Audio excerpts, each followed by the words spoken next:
안녕하세요. 저는 박윤주. 네, 저는 최수정입니다. 얼마 전에 2025학년도 수시 원서 접수가 끝이 났습니다. 네, 이제는 주사위는 던져졌죠. 수시 면접고사에 응하지 않아도 되는 학생들도 있겠지만 많은 수험생들이 면접고사라는 관문을 앞두고 있을 겁니다. 대다수의 학생들이 사실 이렇게까지 중요한 면접에 참여하는 경험은 처음일 텐데요. 오늘은 면접고사에서 도움이 될 만한 유의사항들을 정리를 해서 말씀을 드리려고 합니다. 지난 영상에서 면접 관련 궁금증에 대해서 댓글을 남겨주신 분들도 계신데 이에 대한 답변도 영상 마지막에 같이 좀 드리도록 하겠습니다. 영상 끝까지 시청해주세요. 일단 면접 대기실부터 한번 시작을 해볼까요? 아마 면접고사를 실시하는 전형들은 대부분 다단계 전형이죠. 네, 그렇다 보니까 일반적으로 1단계 합격자 발표라는 단계가 통과가 되어야 면접고사에 응시를 하실 수 있습니다. 만약 지원하신 대학에 1단계 합격을 하셨다면 1단계 합격자 유의사항을 꼭 잘 확인을 하셔야 되는데요. 보통 이 유의사항에 입실 시간과 입실 완료 시간이라는 게 기재가 되어 있죠. 그리고 이 입실 완료 시간이 경과하면은 대기실 입실을 안 시켜주잖아요. 아예 안 시키죠. 네, 그렇기 때문에 학생들은 꼭 시간 엄수해서 여유 시간에 입실하시기를 꼭 강조드리고 싶습니다. 네. 면접장에 입실을 하고 나서 그 다음에 학생들이 보통 뭘 하죠? 인사를 하죠. 네,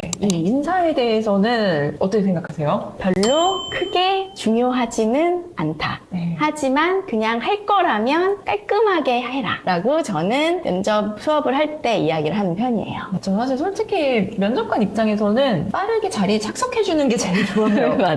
네. 왜냐면 지금 블라인드 평가를 하고 있기 때문에 학생들이 보통 대기실에서 가번호 추첨을 합니다. 학생들이 자리에 착석하게 되면 면접관이 할 일이 또 있어요. 네. 신분 확인을 해야 됩니다. 인사는 생략해도 괜찮고 그것보다는 빠르게 착석을 해서 면접을 진행할 수 있으면 더 좋겠다가 솔직한 심정인 것 같아요. 네, 맞아요. 그래서 그냥 담백하게 맞아요. 안녕하십니까 가번호 1번입니다 하고 착석하시면 됩니다. 맞습니다. 이제 자리에 앉았죠. 그러면 앉은 태도에 대해서 한번 얘기를 한번 해볼까요? 보통 재심은 면접을 실시하는 경우에는 수험생을 위한 책상과 의자가 같이 세팅이 되어 있는 경우가 많아요. 그런데 서류 기반 면접, 그러니까 학생부 기반 면접을 실시하는 경우에는 책상 없이 수험생을 위한 책상 없이 의자만 세팅되어 있는 경우들이 더 많은 것 같아요. 아무래도 책상이 있으면 조금 더 자세가 흐트러질 수 있고 맞아요. 책상이 없이 의자만 있으면 조금 더 의식적으로 자세를 꼿꼿하게 할 수 고쳐잡을 수 있는 것 같습니다. 그래서 오히려 학생들이 좀 불안해하는 경우들도 있어서 그냥 편의상 책상을 놔주는 학교들도 있거든요. 아무래도 이제 좀 사람 심리상 트여 있는 것보다는 책상이 있는 게 좀 안정감이 있으니까요. 저도 면접 수업할 때 그 이야기를 많이 해요. 책상이 있으면 나도 모르게 이렇게 기대면 좀 앞으로 숙이거나 아니면 어깨를 한쪽을 내린다거나 하는 식으로 자세가 흐트러질 가능성이 높아진다, 무의식적으로. 그래서 책상이 설령 있더라도 없다고 생각하고 그냥 정자세로 앉아 있어라 라고 이야기를 많이 해주는 편입니다. 자기소개에 대한 이야기를 해볼까요? 자기소개는 예전에 비해서 지금은 좀 신경 쓸 게 많아진 것 같아요. 왜냐하면 블라인드 면접 평가가 되었기 때문인 네. 것 같아요. 네. 사실 블라인드 유의사항이 형식적인 내용이라서 중요하지 않다, 가볍게 생각하실 수도 있는데 불합격에 정말 결정적인 요인이 될 그렇죠. 수도 있습니다. 뭐 예를 들어서 면접을 진행하다가 어려운 질문 몇 개 이야기 못했다고 바로 불합격하는 거 아니거든요. 그렇죠. 그렇지만 블라인드 평가에 위배되는 자기소개할 때 본인의 이름을 박윤주입니다, 이런 식으로 이야기하게 되면 바로 불합격할 수 있죠. 그런 거 있잖아요. 뭐 예를 들어서 대전에서 가장 큰 빵집을 운영하시는 부모님의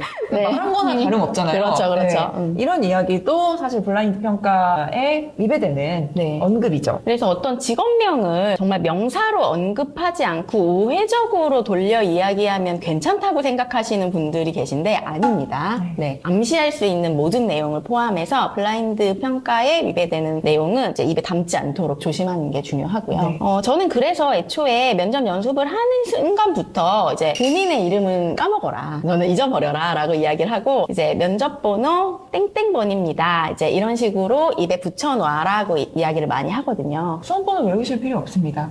그렇죠. 수험번호 얘기하는 것도 블라인드 평가에 위배되는 사항이에요. 맞아요. 저는 조금 더 예민하게 사실 학교의 유형도 굳이 직접적으로 언급하지 말라고 이야기하거든요. 예를 들어서 외고라서 저는 과학고에 다녀서 이런 식으로 표현하지 말고 뭐 그런 표현이 필요할 수 있죠. 그러면 저의 학교 유형상 전공어에 대한 수업이 많아서 이런 식으로 좀 둘러서 이야기하도록 좀 지도하는 편이에요. 어쨌든 서로 알고 있는 사실이긴 하지만 이 학생이 외고나 과학고라고 하면은 모를 수 없죠. 모를 수 그렇죠. 없지만 언급하면 안 된다. 네. 면접관이 항상 그 해당 학과의 교수님이 아닐 수도 있다라는 사실을 학생들이 좀 간과하는 것 같아요. 네, 근데 정말 생각을 아예 못 하시는 분들이 사실 솔직히 더 많으신 것 같아요. 네. 일반적으로는 해당 학과 교수님이 면접관으로 배정이 되시는데요. 면접조를 짜다 보면 그게 그렇게 되지 않는 경우도 있어요. 예외적으로 다른 학과 교수님이 들어가시는 경우도 있고, 또 어떤 대학 같은 경우에는 원칙적으로 다른 학과 교수님이 면접에 배정되는 게 원칙인 대학들도 있거든요. 네. 올해는 특히나 자유전공학부처럼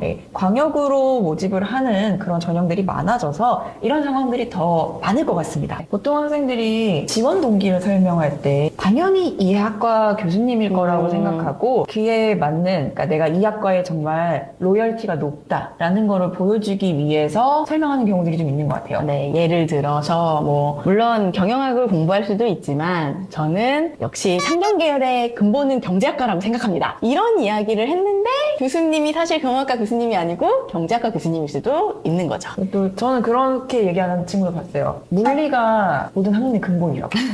네. 앞에 계신 교수님이 물리학과 교수님이면 좀 귀엽게 받아들일 수 있을 것 같은데요. 다른 과 교수님일 수도 있고. 생명공학 교수님이라면 그렇죠. 그럴 수 있죠. 지원 동기를 설명할 때 내가 왜 물리학을 전공하고 싶은지, 내가 왜 경영학과를 전공하고 싶은지 여기에 집중해서만 설명을 하시면 될 것 같고요. 다른 학과나 다른 학문하고 비교하는 표현은 자제했으면 좋겠다. 맞아요. 굳이 언급할 필요 없는 것 같아요. 모의 면접을 진행을 하다 보면 이런 실수를 하는 친구들도 좀 종종 있어요. 면접관과 좀 논쟁을 해서 이겨야만 한다라고 생각하는 학생들이 있거든요.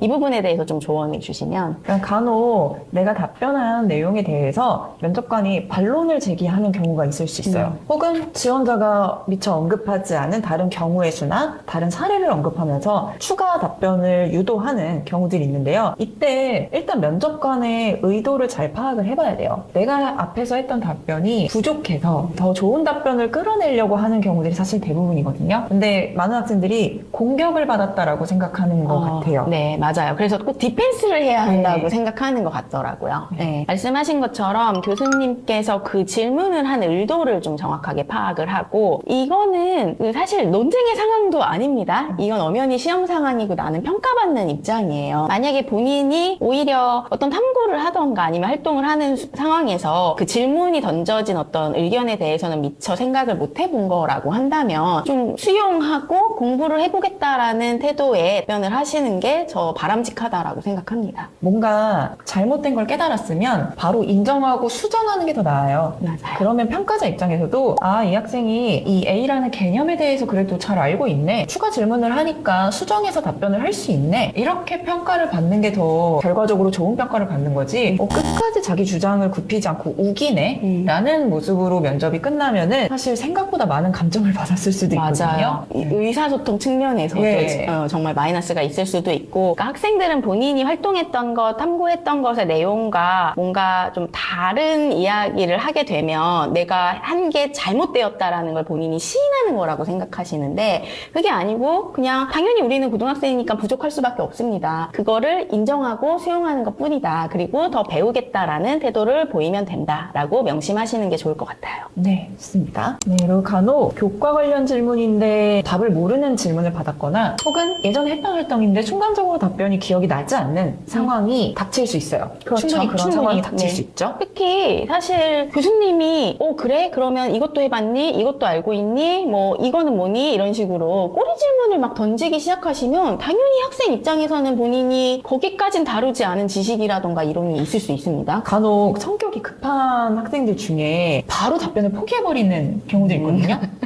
너무 쉽게. 그 부분은 생각을 안 해봤습니다. 아니, 혹은 이제 그거는 1학년 때 읽은 책이라서 기억이 나지 않습니다. 하고 바로 패스! 해버리는 그렇죠, 경우도 그렇죠. 있거든요. 네. 근데 이게 사실 면접관 입장에서는 질문에 대한 답변을 너무 쉽게 포기한다 라는 인상을 받을 수 있어요. 그렇다고 너무 오랜 시간 결국 답을 낼 수 없으면서 모르는 건 뭐 아무리 생각한다고 해도 모를 수 있거든요, 당연히. 그런데 너무 오랜 시간 하고 있는 것도 바람직한 것 같지는 않고요. 그렇죠. 면접 시간이 계속 줄어들고 있으니까요. 그렇죠. 적당히 그래도 조금 한번 생각해봐도 될까요? 라는 아마 양해를 좀 구해보세요. 그리고서는 한 5초 정도, 5에서 한 10초 정도 생각을 해봐도 사실 잘 모르겠다면 저는 죄송한데 지금 질문 주신 그것에 대해서는 제가 좀 공부가 부족한 것 같습니다. 뭐 다른 질문을 주시면 좀 더 잘 해보겠습니다. 라던가 아니면 대학에서 그 질문 주신 부분 꼭 공부해보도록 하겠습니다. 이런 식으로 좀 긍정적으로 빨리 이제 다른 질문을 받을 수 있도록 이제 전환하시는 게 좋을 것 같아요. 맞아요. 이렇게 이야기를 해주면 사소한 차이 같지만 이 친구가 정말 우리 대학 오고 싶은데 지금 긴장을 많이 했구나. 다른 질문을 줘야겠다로 인상이 좋아질 수 있죠. 맞아요. 그리고 또 하나 좀 꼭 말씀드리고 싶은 거는 물론 학생 입장에서는 얼마나 떨리겠어요. 그러니 뭐 심지어는 그렇게 질문을 던졌는데 본인이 죄송합니다. 그건 모릅니다라고 말하면 사실 저 같아도 망했다. 이렇게 생각 들 것 같거든요. 그러니까 학생들은 얼마나 당황하고 막 그때부터 얼굴이 빨개지고 막 이런 학생들이 있는데 하나 이야기 못했다고 바로 불합격시키는 면접장은 저는 지금까지 경험해 본 적 없습니다. 그러니까 좀 멘탈을 괜찮아. 다른 거 다시 다 대답하면 돼. 라고 좀 본인을 잘 다독이시면서 다음 질문을 잘 처리하시는 게 훨씬 중요한 것 같아요. 네, 그리고 마지막 한마디를 학생들이 보통 준비를 해오잖아요. 그렇죠. 근데 안 시켰어요. 안 시켰는데 이제 손 들고 저 마지막으로 준비해온 한마디가 있는데 짧게 한마디 해도 될까요? 이거 어떻게 생각하세요? 하지 마세요. 네. 제발 하지 마세요. 왜 하지 말라고 하는 건가요? 학생한테 면접 시간이 다 됐으니 회장해도 좋다라고 했으면 정말 시간이 없는 거거든요. 맞아요. 그래서 이 학생의 이야기를 듣기 어려운 상황이기도 합니다. 근데 그렇다고 바로 나가세요. 이러기도 이럴 예. 수는 없으니까 시키기는 하는데 면접을 불러주셔서 감사하다라든지 이 대학에 꼭 합격하고 싶습니다라든지 아니면 내년에 캠퍼스에서 꼭 뵀으면 좋겠습니다라든지 이런 멘트 정도는 괜찮아요. 예를 들어서 NMC 네, 대학 이름으로 심지어 저희한테 읊어달라 그러죠. 네, 운을 띄워달라고 그렇죠. 한다거나 NMC라든지 뭐 아니면은 뭐 유명한 인사의 명언이라든지 그렇죠. 아니면 내 인생의 좌우명이라든지 이런 멘트들은 좀 조심해야 돼요. 잘못하면 이 멘트 때문에 탈락할 수도 있습니다. 그래서 면접 질문이나 이 면접장 상황에서의 맥락하고 맞지 않는 그런 돌발적인 이야기를 했을 경우에 자칫 잘못하면 이 지원자를 특정할 수 있는 시그널로 오인받을 수 있거든요. 맞아요. 블라인드 면접이 되고 나서는 이런 부분 하나하나가 굉장히 민감할 수 있기 때문에 말씀하신 것처럼 오히려 진짜 불합격의 사유가 만약에 될 수도 있는 건 거예요. 마지막으로 하고 싶은 말 있으면 해보세요 했는데 없어요. 이러는 것도 그러니 저는 당연히 준비는 하실 거라고 생각하기도 하고 준비시키시면 매끄럽게 말할 수 있도록 준비는 잘 해가세요. 하지만 시키면 하세요. 네, 안 시키면 하지 마세요. 하지 마세요. 네, 저희가 콘텐츠에서 댓글 달아주신 부분을 한번 이야기를 해볼까요? 네, 좋습니다. 질문 주신 분 중에 가천대 지역균형 면접은 생기부 면접일까요? 어떻게 준비해야 될지 모르겠습니다. 라는 질문이 있었어요. 네, 모집 요강상에 학생부 기반 면접이라고 되어 있고요. 실제로 가천대 지역균형 같은 경우는 예년의 사례를 보더라도 사실 지역균형이 교과 전형이잖아요. 그 다음에 저희가 어쨌든 교과 전형은 학생부 종합 전형에 비해서는 사실 본인이 꼭 학생부를 준비했던 학과를 지원하는 건 아니다 보니 면접의 상황도 학생부 종합 전형 면접에 비해서는 조금은 깊이 면에서 좀 라이트한 게 사실이거든요. 아무래도 활동도 꼭 우리 학과랑 맞지 않을 수 있고 그렇기 때문에 조금은 지원 동기 차원, 뭐 학업 계획의 차원, 그쵸? 그 다음에 그래도 학생이 고등학교에서 좀 의미 있게 했던 뭐 독서라던가 활동의 차원 정도를 좀 확인하는 정도의 면접인데 그럼에도 불구하고 저는 가천대 지역균형은 예전에 어떤 사례들을 조금 보면 교과 면접 치고는 그래도 좀 학생부에 대해서 깊이 있게 물어보는 전형이었던 것 같아요. 그래서 올해는 특히 또 가천대가 지역균형 전형을 자유전공으로 좀 대다수 학생을 뽑고 있죠. 많이 뽑더라고요. 네, 그래서 321명에 아마 7배수 학생이 불러지면 거의 뭐 그쵸? 2,300명, 2,500명 가까운 학생들이 면접을 보게 될 것 같은데 이 전형에서도 있어도 본인이 그래도 각각의 학생부에서 열심히 활동했던 활동들에 중점을 두어서 준비를 하시면 좋을 것 같고요. 자유전공이다 보니까 최소한 가천대 내에서 나중에 입학한 후에는 어떤 전공을 선택해서 공부하고 싶은지를 조금 더 준비를 하셔가지고 학업계획, 진로계획에 대해서 타당성 있게 잘 말씀하시는 게 좋을 것 같습니다. 네, 또 면접 중에 재외국민 관련된 좀 질문이 있었어요. 그래서 재외국민 이제 전형을 준비 중인데 혹시 재외국민 전형에서 조금 더 면접에서 좀 중요하게 보는 부분이 있는지, 그 다음에 면접이 실제 중요하다고 하는데 많이 중요한지 이거에 대해서 물어보셨거든요. 재외국민 전형 면접에 대한 고민이 있다라는 것 자체가 아마 해외 정교육 과정, 12년 과정 지원 자격은 아니신 것 같아요. 사실 12년 과정이시면은 입시에 대한 고민이 없으실 겁니다. 네. 네, 고민이 없으실 것 같고 아마 이제 중고교 3년 과정에 해당하시는 분인 것 같아요. 저도 예전에 재외국민 특별전형 면접에 참여한 적이 있는데 확실히 좀 일반 신입학 수시 면접하고는 지원자들의 분위기가 좀 다르긴 다르죠. 해요. 네. 그래도 해외 학교에 다니다가 마지막에 좀 국내고로 편입을 해서 졸업한 경우에는 국내 대학의 입시 분위기라는 거를 어느 정도 학생들이 파악을 하고 오는데 해외 학교에서 졸업까지 하고 온 학생들 중에서는 긴장도가 굉장히 떨어지는 경우들이 많더라고요. 그렇죠. 좀 편하게 보죠. 네, 고등학교 때 했던 활동들에 대해서 질문을 했을 때 너무 단답형으로 답변하는 친구들도 많더라고요. 네. 그래서 질문을 못 알아듣는다의 느낌은 아닌데 답변하는 포인트가 아무래도 한국에서 교육과정을 보냈던 일반 학생들과는 좀 포인트가 다른 답변을 하는 친구들이 좀 많아요. 네, 재외국민 전형으로 입학하는 친구들은 질문에 1차원적인 답변. 네, 맞아요. 네. 네. 이 활동은 이런 활동이었어요. 그냥 이렇게 이제 라이트하게 답변하는 경우들이 많은데 이 친구들은 특히나 면접 실전 연습을 충분히 많이 해보시는 게 좋을 것 같다라는 생각이 들었습니다. 지금은 저도 오랜만에 재외국민 면접 전형들을 좀 살펴봤는데 면접 실시하는 대학이 그렇게 많지 않더라고요. 면접을 실시하는 대학에서는 면접이 굉장히 중요한 평가 요소이니 충분히 연습을 하시는 것을 권해드리고 싶습니다. 다음 질문도 한번 해보면 유달리 취약한 과목에 대해서 어떻게 답변하면 좋을지 좀 이야기를 해주세요. 이런 질문이었어요. 모든 과목 성적이 고르게 우수한 학생들도 많지만 특정 과목의 성취가 유독 낮은 학생들도 있죠. 많죠. 네, 이 취약 과목이 주요 과목이냐 비주요 과목이냐에 따라서도 답변 준비 내용이 좀 달라져야 할 것 같습니다. 만약에 취약 과목이 비주요 과목이다. 그러면은 이 질문을 받았다라는 거는 학업적인 성실성에 대한 확인 목적일 가능성이 높거든요. 그러니까 비주요 과목, 기술과정이라든지 학문을 버린 거냐? 그렇죠. 네, 그거를 확인하고자 하는 질문이에요. 그래서 면접장에서는 적어도 버렸다라는 걸 스스로 인정하면 안 돼요. 그렇죠. 네, 네. 특정 과목을 버리고 선택적으로 공부했다라는 인상이 들지 않도록 답변을 하는 것이 가장 중요하겠고요. 네, 그렇게 말씀을 하는 게, 그러니까 주요 과목에 집중하느라 비주얼을 좀 소홀히 했다. 그게 전략이었다라고 이야기하는 게 좋다고 생각하시는 학생분들이 꽤 많더라고요. 그거는 전략이 될 수 없습니다. 네, 그냥 안 한 거예요. 네. 반면에 주요 과목 중에서 유독 특정 과목이 취약한 경우들도 있죠. 이미 서류평가 단계에서 감점이 됐을 거예요. 됐겠죠? 네. 이미 평가에 반영이 됐을 겁니다. 네. 그럼에도 불구하고 1단계 합격을 해서 면접장에 온 상황인 거거든요. 그러니까 만약에 이 과목에 대한 질문을 받았다면 그래도 이 과목의 성적을 올리기 위해 노력한 부분을 적극적으로 설명해 주는 것이 좋을 것 같습니다. 노력이 성적 향상으로 직접적으로 이어지진 않았지만 이 과목을 열심히 공부한 과정을 통해서 배운 점까지 이야기를 해주면은 더 좋겠죠. 네, 마지막 질문이었던 것 같아요. 네, 1, 2학년 때 비해서 3학년 성적이 좀 많이 떨어졌는데 이에 대해서 질문이 들어오면 어떻게 답변하는 게 좋을까요?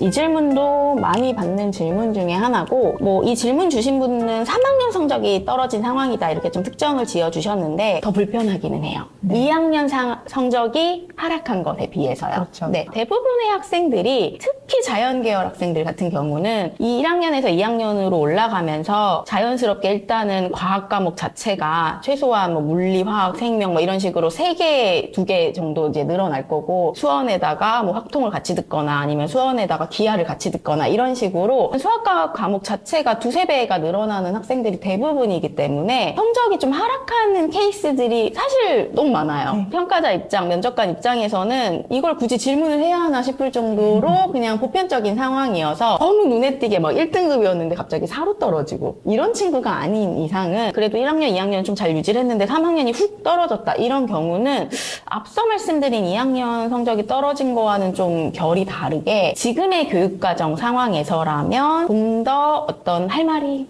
없다. 네, 변명의 사실 여지가 많지 않다라고 사실 보여져요. 저는 그런 차원에서 이미 이거를 뭐 어떤 좋은 핑계를 댈 수는 없다고 생각하고요. 다만 3학년 때 이제 수능 준비가 중요해지다 보니 수능에 좀 더 집중한 공부를 하다 보니 내신에 좀 소홀해졌던 부분이 있었던 것 같다. 이제 그게 좀 나의 실수거나 내가 좀 잘못 생각했던 것 같다라는 이야기를 한다거나 이 질문에 너무 오랜 시간 매여 맞아요. 있으면 안 될 것 같아요. 맞아요. 그러니까 이거는 어떻게 답변해도 좋은 평가로 이어지긴 어려워요. 그러니까 빨리 이 답변에서 빠져나오셔야 됩니다. 네, 그다음에 전환할 수 있는 다른 긍정적인 방향의 답변을 빨리 하시는 게 좋을 것 같아요. 네, 어쨌든 그럼에도 불구하고 1단계 합격을 한 거잖아요. 맞아요. 네. 네. 그렇기 때문에 다른 질문들을 통해서 자신의 강점을 더 드러낼 수 있도록 빨리 이 질문에서 빠져나오시길 바랍니다. 네, 지금 이제 다룬 이 질문은 사실 뭐 유튜브 댓글로 주신 질문은 아니었는데 올해 사실 자유전공이 너무 많이 이제 열렸잖아요. 그래서 자유전공의 면접은 도대체 어떻게 준비하면 되는 거냐라는 질문을 저희에게 이제 현장에서도 많이 주시고 그쵸? 궁금해하실 것 같아서 저희가 따로 준비를 해봤는데요. 이 부분에 대해서 한번 설명을 좀 해주시겠어요? 네, 아무래도 자유전공으로 광역으로 선발하는 경우에는 선발에는 일단 많은 전형들이 많더라고요. 지원 동기랑 좀 입학 후에 학업 계획에 대해서 답변을 좀 진지하게 구성을 해보는 게 좋을 것 같습니다. 그리고 상대적으로 열린 질문들을 많이 하실 가능성이 높아요. 그러니까 예를 들어서 공과 계열의 학업 계획을 가지고 있으면 그러면 공학도가 되기 위해서 가장 중요한 과목이 뭐라고 생각하나요? 예를 들어서 물리라고 생각합니다라고 하면 물리교과에서 배운 개념 중에 가장 어려운 개념 혹은 지원자가 가장 공을 들여서 공부했던 개념에 대해서 이야기를 해봐라. 그래서 이런 식으로 자연스럽게 교과 개념에 대한 질문으로 이어질 가능성도 높다. 그러니 내가 학생부에서 했던 활동들만 정리하지 말고 교과 개념에 대한 배경 지식 이런 것들도 충분히 준비를 해가시는 게 좋을 것 같습니다. 네.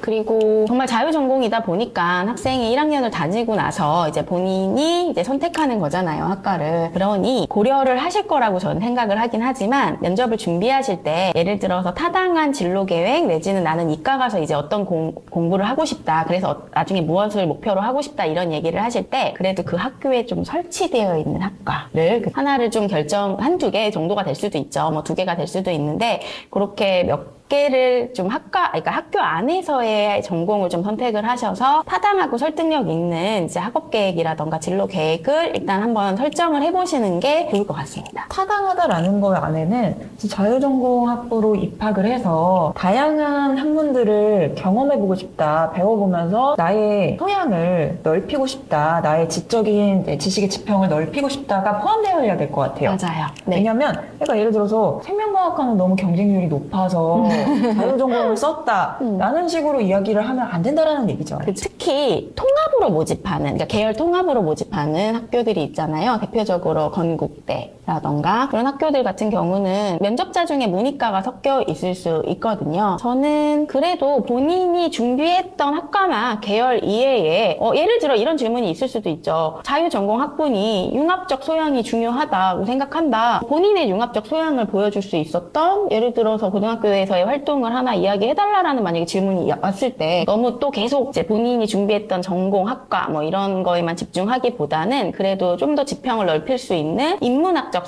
소양이라던가 또 인문 계열 학생들이라면 뭐 데이터를 다뤄본 경험 아니면 뭐 수학이라던가 아니면 학교 안에서 뭐 1학년 때 이럴 때는 아마 과학 동아리든 아니면 과학 활동 같은 거는 당연히 뭐 사실 계열과 상관없이 했을 수 있거든요. 그래서 그런 활동들을 좀 미리 준비해 보시는 건 어떨까 싶어요. 네, 그러면은 이 학생이 왜 자유전공학부에 지원을 했구나라는 게 더 타당하게 설득력 있게 전달이 될 것 같습니다. 네, 저희가 오늘은 면접에 관련된 컨텐츠 2번째로 태도의 측면에서의 좀 안내를 좀 드렸고요. 저희가 이제 댓글을 또 오늘도 궁금한 거를 많이 달아주시면 다음 편을 잘 준비해 보도록 하겠습니다. 네, 영상 끝까지 시청해주셔서 감사드립니다. 감사합니다.